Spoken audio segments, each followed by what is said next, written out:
ایک مرتبہ اللہ کے نبی بازار کا سفر کر رہے ہیں، راستے میں ایک مقابلہ ہو رہا ہے کشتی کا، دنگل.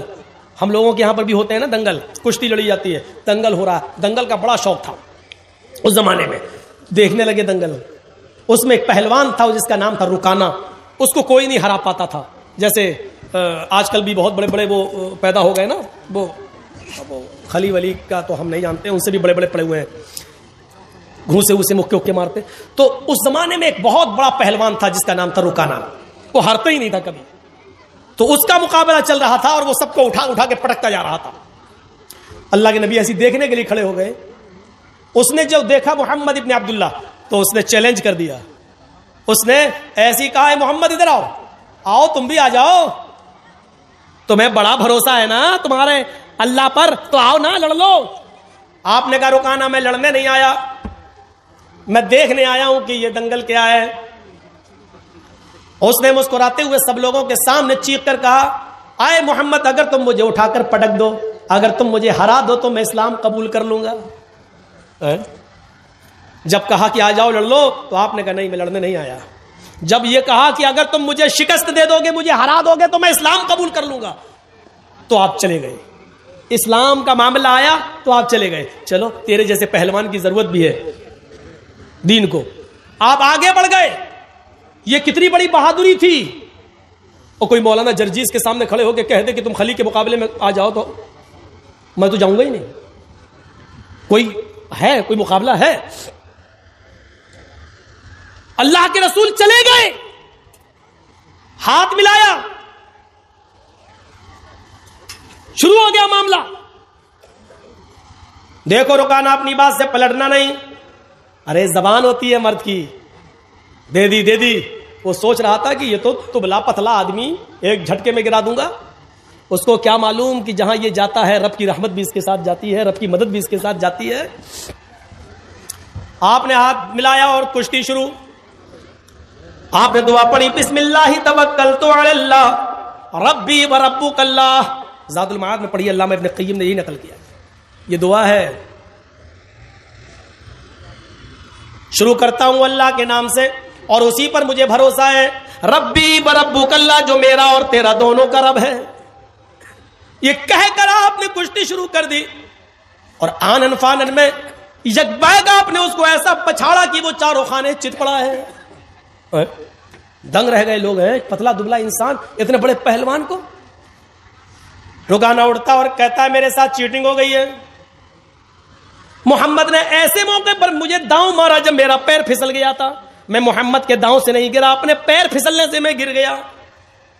جو ریفری ہوتا ہے، جج جو ہوتا ہے، جو فیصلہ کرتا ہے کہ کون ہار گیا کون جیت گیا، اس نے کہا نہیں بھائی میں نے تو پیر پھسلتے ہوئے نہیں دیکھا. محمد ابن عبداللہ فرماتے اللہ کے نبی نہیں صاحب، اگر اس کا پیر پھسل گیا تھا تو میں اس کو ایک موقع اور دیتا ہوں. آئے رکانہ، اگر تیرا پیر پھسل گیا اور میرے داؤں سے تو شکست نہیں کھایا تو دوبارہ تو لڑ لے.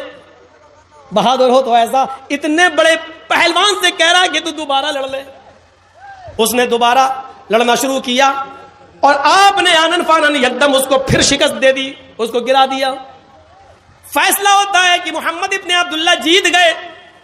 رکانہ سے کہا گیا اے رکانہ اپنی ہار شکست تسلیم کرتے ہو؟ اس نے کہا ہاں ہار تسلیم کرتا ہوں، لیکن حقیقت یہ ہے کہ میں ہارا نہیں ہوں. کہا پھر کیا بات ہے؟ کہا میں کہوں گا تو تم غلط مانو گے. محمد ابن عبداللہ نے مجھے ایسے موقع پر داؤں مارا کہ میری آنکھ چھپک گئی تھی اور اچانک مجھے کچھ دکھ نہیں رہا تھا. جیسی میری آنکھ چھپکی اور انہوں نے مجھے جو ہے داؤں مار دیا اور میں دیکھ نہیں پایا. ویسے آپ کی مرضی.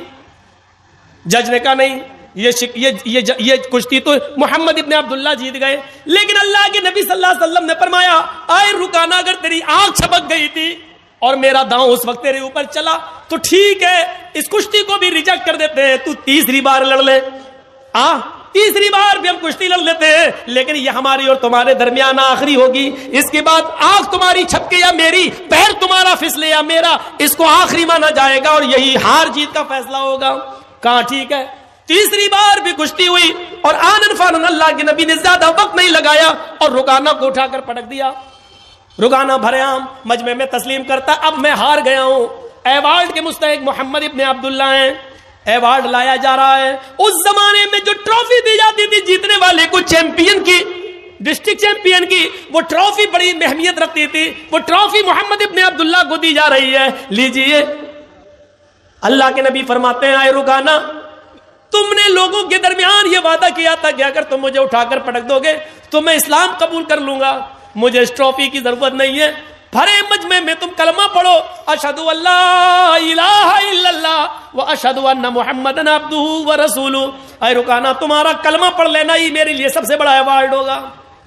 رکانہ مسکرا کر کہتا ہے, اے محمد, ٹرافی اٹھا اور چلتا بن. تو نے مجھے اتنا بڑا سچا کیسے سمجھ لیا تھا؟ ارے میں تو اب تک دھوکے ہی سے جیتتا آیا اور آج بھی دھوکے سے جیتنا چاہتا تھا, لیکن آپ کے آگے میری چلی نہیں ہے. میں پہلی مرتبہ آپ نے مجھے اٹھا کر شکست دی پٹکا اور میں نے کہا میرا پیر پھسل گیا تھا. قسم ہے مجھے اپنے لات و منات کی, میرا پیر نہیں پھسلا تھا, میں تو جھوٹ بولا تھا. اے محمد ابن عبداللہ, دوسری مرتبہ میری آنکھ چھپکی نہیں تھی, وہ بھی جھوٹ تھا, اور میں جانتا تھا کہ آپ تیسری بار لڑیں گے, لیکن تیسری بار میرے پاس کوئی بہانہ نہیں, کیونکہ آپ نے پہلے ہی کہہ دیا تھا کہ یہ ہار و جیت کی آخری شکل ہوگی. میں تو ہمیشہ جھوٹ بولتا آیا.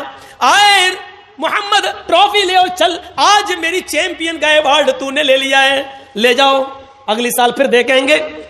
پھر ٹرافی محمد ابن عبداللہ کو دی گئی. اللہ کے رسول نے اس ٹرافی کو اپنے ہاتھ میں لیا, اور جیسے اس ٹرافی کو اپنے ہاتھ میں لیا فرمایا, لوگوں رک جاؤ, میں لڑنے نہیں آیا تھا, کشتی لڑنے کا میرا کوئی ارادہ نہیں تھا. یہ الگ بات ہے کہ میں نے رکانہ کو شکست دی, اب جیتا ہوا میں مانا جا رہا ہوں, لیکن لوگوں میں لڑنے نہیں آیا تھا. رکانہ تو ماہر ہے لڑنے میں, رکانہ ہی کو ایوارڈ ملتا. اگر میں نہ لڑتا تو آج رکانہ ہی ایوارڈ لے کے جاتا. جب میری لڑنے کی نیت ہی نہیں تھی تو میں ایوارڈ کیوں لوں؟ اس ایوارڈ کا اصلی حقدار رکانہ ہے, میں نہیں ہوں. آئے رکانہ, تم اسلام نہیں لاتے ہو مت لاؤ, تم دین قبول نہیں کرتے ہو مت کرو, لیکن یہ ایوارڈ میں نہیں لوں گا کیونکہ میری لڑنے کی نیت نہیں تھی, اور میں نہیں لڑتا تو یقیناً یہ ایوارڈ تم ہی جیتتے. اب یہ ایوارڈ میں تمہیں دے رہا ہوں. جیسے اللہ کے نبی اس کے قریب گئے اور اس کے ہاتھوں میں ایوارڈ دیا, لو. رکانہ اس ایوارڈ کا ہی بھوکا تھا, اس نے پکڑا اور محمد ابن عبداللہ کو آج اتنے قریب سے دیکھا, ایوارڈ دے رہے ہیں, اتنا بڑا اعزاز, اتنا بڑا ایوارڈ جو بادشاہ کی طرف سے دیا جائے, وہ ایوارڈ محمد ابن عبداللہ مجھے دے رہے ہیں اور کہہ رہے ہیں مجھے اس ایوارڈ کی ضرورت نہیں, اس کے حقدار تم ہو. رکانہ اس ایوارڈ کو پکڑتا ہے اور نبی کے چہرے کو دیکھتا ہے. آج اس نے قریب سے نبی کے چہرے کو دیکھا, چہرہ دیکھ کر ہی آئیڈیا لگا لیا یہ چہرہ کسی جھوٹے کا نہیں ہو سکتا ہے. محمد رسول اللہ کے چہرے کی چمک جس کو دیکھ کر کبھی جابر ابن سمورہ نے کہا تھا, اے محمد, کبھی میں آسمان پر چمکتے ہوئے چاند کو دیکھتا ہوں اور کبھی آپ کے چہرے کو دیکھتا ہوں, تو کعبے کے رب کی قسم مجھے ایسا لگتا ہے کہ چاند آسمان پہ جو چمک رہا ہے اس کو حسن اور نور ملا ہے تو وہ آپ کے چہرے سے ملا ہے. آسمان پہ چمکنے والا چاند بھی آپ کے چہرے کی روشنی کا حقدار ہے, وہ بھی آپ کے چہرے سے روشنی لے کر گیا ہے. اس چہرے کو دیکھ کر کبھی حسان ابن ثابت نے کہا تھا, وہ احسن منک لم تر قط عینی واجمل منک لم تلد النساء. آج محمد ابن عبداللہ آپ کو دیکھتا ہوں تو ایسا لگتا ہے کہ وہ احسن منک لم تر قط عینی, میری آنکھوں نے آپ سے پہلے اتنا حسین چہرہ دیکھا ہی نہیں. وہ اجمل منک لم تلد النساء, اور دنیا کی کسی عورت نے آپ سے خوبصورت بچہ پیدا کیا ہی نہیں ہے. آپ حسین ہیں, جمیل ہیں. اس چہرے کو بار بار دیکھتا ہے رکانہ, ایوارڈ پکڑتا ہے اور تھوڑی دیر کے بعد ایوارڈ اٹھا کر زمین پر پٹک دیتا ہے اور کہتا ہے, محمد, مجھے اس ایوارڈ کی نہیں, اسی ایوارڈ کی ضرورت ہے جو آپ دنیا کو دیتے ہیں. واشهد ان لا الہ الا اللہ واشهد ان محمدن عبدہ ورسولہ. یہ کلمہ پڑھتا ہے رکانہ اور اسلام قبول کر لیتا ہے. معاف کیجئے گا میرے بھائیوں, علامہ ابن قیم نے زاد المعاد میں لکھا ہے کہ رکانہ اسلام لے آیا, لیکن مولانا ابوالکلام آزاد نے لکھا وہ اسلام سے متاثر ہوا ہے لیکن اسلام اس نے قبول نہیں کیا تھا. لیکن میں نے جو حوالہ آپ کو دیا ہے وہ زاد المعاد کا دیا ابن قیم کا, کہ انہوں نے کلمہ پڑھ لیا اور اسلام کے دائرے میں داخل ہو گئے. اللہ کے رسول صلی اللہ علیہ وسلم کا یہ اخلاق دیکھ کر بہادری دکھانا مقصد تھا مجھے کہ آپ اتنے بڑے پہلوان کے سامنے کھڑے ہو گئے. یہ اس بہادر نبی کی قوم ہے جو آج بزدلی کا شکار ہوتی ہے اور بہت جلدی مایوس ہو جاتی ہے, بہت جلدی مایوس ہو جاتی ہے.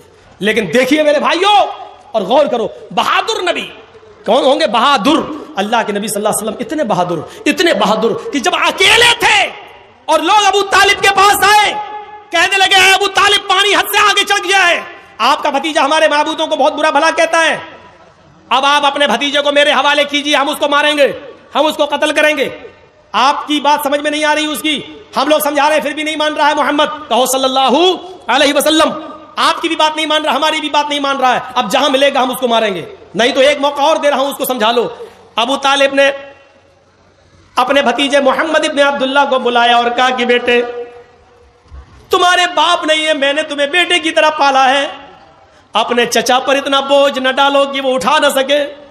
آئے میرے بھتیجے، تیری پیشانی سے، تیرے سر سے اگر خون کا ایک قطرہ گرے گا تو تیرا چچا ابو طالب اس دنیا سے رخصت ہو جائے گا۔ آئے میرے بھتیجے، آج یہ کافر لوگ پھر آئے تھے اور مجھ سے کہہ رہے تھے کہ آخری مرتبہ سمجھا لو، اور اگر نہیں مانتا ہے تو آپ ہٹ جاؤ، جہاں ملے گا ہم اس کو ماریں گے۔ اے میرے بھتیجے مان جاؤ، میرے اوپر اتنا بوجھ نہ ڈالو کہ میں اس کو برداشت نہ کر سکوں، چھوڑ دو ان کو ان کے حال پر۔ آپ کے ساتھ اس وقت کوئی نہیں تھا ابو بکر کے علاوہ اور آپ کی بیوی خدیجہ کے علاوہ۔ ذرا تصور کیجئے کہ اس وقت ابو طالب نے کیا یہ جملہ جب کہا تو اللہ کے نبی کی زبان سے جو جملہ نکلا اس کو سنو، جو آپ کی بہادری پر دلالت کرتا ہے۔ آئے چچا جان، آج کے بعد میں آپ کے اوپر بوجھ نہیں بنوں گا، آپ اپنے آپ کو مجھ سے الگ کرنا چاہتے ہیں تو کر لیجئے، لیکن آپ یہ چاہتے ہیں کہ میں اس دعوت کو دینا چھوڑ دوں جو اللہ نے میرے اوپر فرض کی ہے، جس کو پہنچانا مجھ پر میری ذمہ داری ہے۔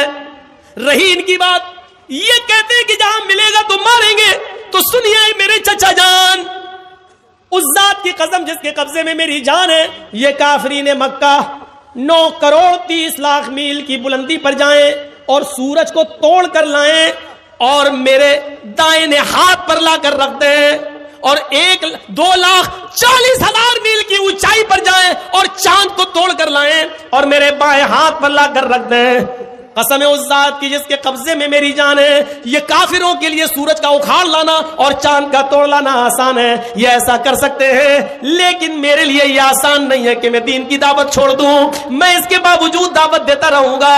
آگے آپ کی مرضی، آپ میری مدد کریں یا نہ کریں، اللہ ہمارا حامی و ناصر ہے۔ یہ کہہ کر اللہ کے نبی صلی اللہ علیہ وسلم رو دیے اور آپ کی آنکھوں میں آنسو آ گئے۔ جب ابو طالب نے یہ جملے سنے، اپنے بھتیجے کی ہمت سنی اور یہ جملے سنے اور اپنے بھتیجے محمد رسول اللہ کی آنکھوں میں آنسو دیکھے تو فوراً سینے سے لگایا اور فرمایا کہ میرے بیٹے، وہ بیٹا ہی کہتے تھے، اے میرے بیٹے جاؤ، تم اللہ کے دین کی طرف بلاتے ہو، توحید کی دعوت دیتے ہو، دیتے رہو، جب تک تمہارا چچا ابو طالب زندہ ہے دیکھتا ہوں کس کی ماں نے کس کو کتنا دودھ پلایا ہے جو تیری طرف نظر اٹھا کر بھی دیکھ سکے، میں حتی الوسعت استطاعت کے مطابق تیری مدد کرتا رہوں گا۔ اے میرے بھتیجے جا، میں تیری آنکھ میں آنسو نہیں دیکھ سکتا، اے میرے بیٹے تم جاؤ اور دعوت توحید دو۔